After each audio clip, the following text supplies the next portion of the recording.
Imagine my surprise when I was told my nephew had come to visit.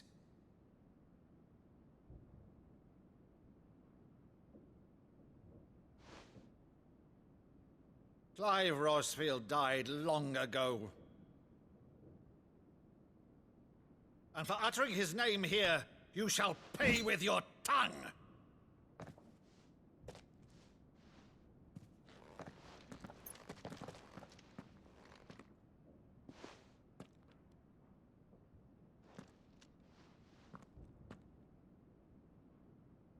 You would mock me as well?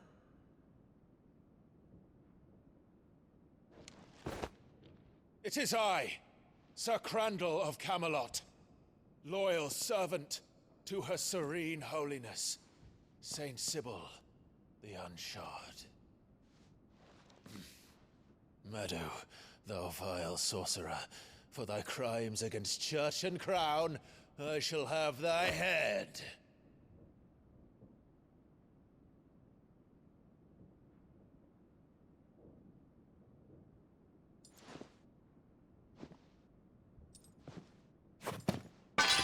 Curse thee, infectious flax wench. Even in death, must thou plague me still? Very well. I shall open the gates of hell, that thou might see thy charge once more.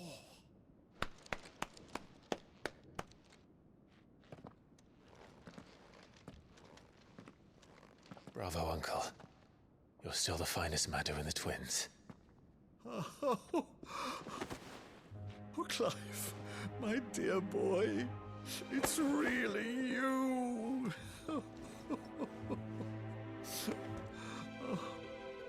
You always were fond of that scene from The Saint and the Sanctuary. Never did let me play Sir Crandall.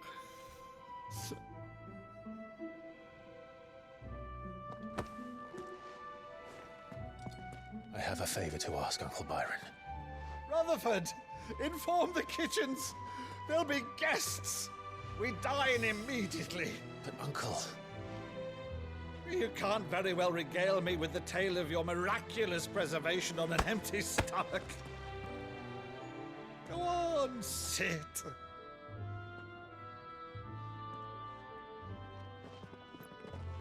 See that you use the good plates, Rutherford.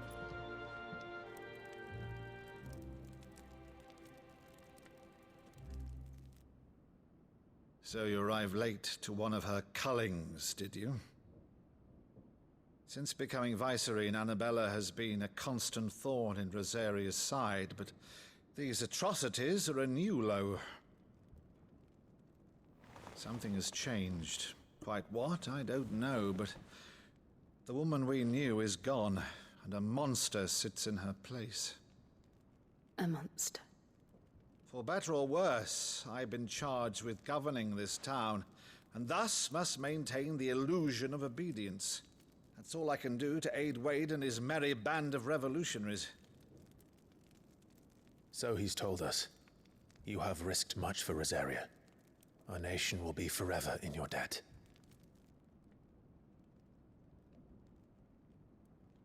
It has been 20 years, Clive. The nation your father and your forefathers fought to defend is no more. Perhaps it would be otherwise had I the courage of my brother.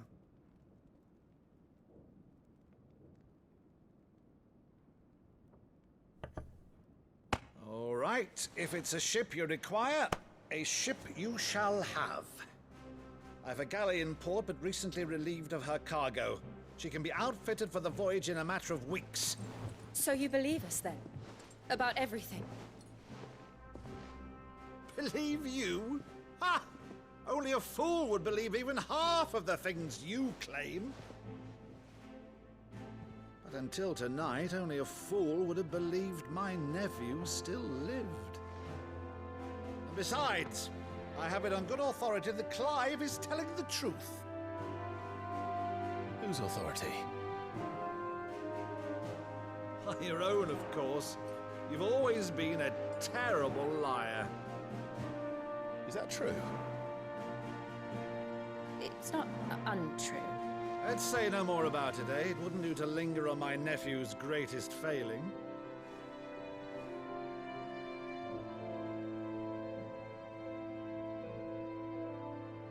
The one thing I cannot believe, though, is all this about you being Sid. You were always such a good boy, but now you're quite the outlaw.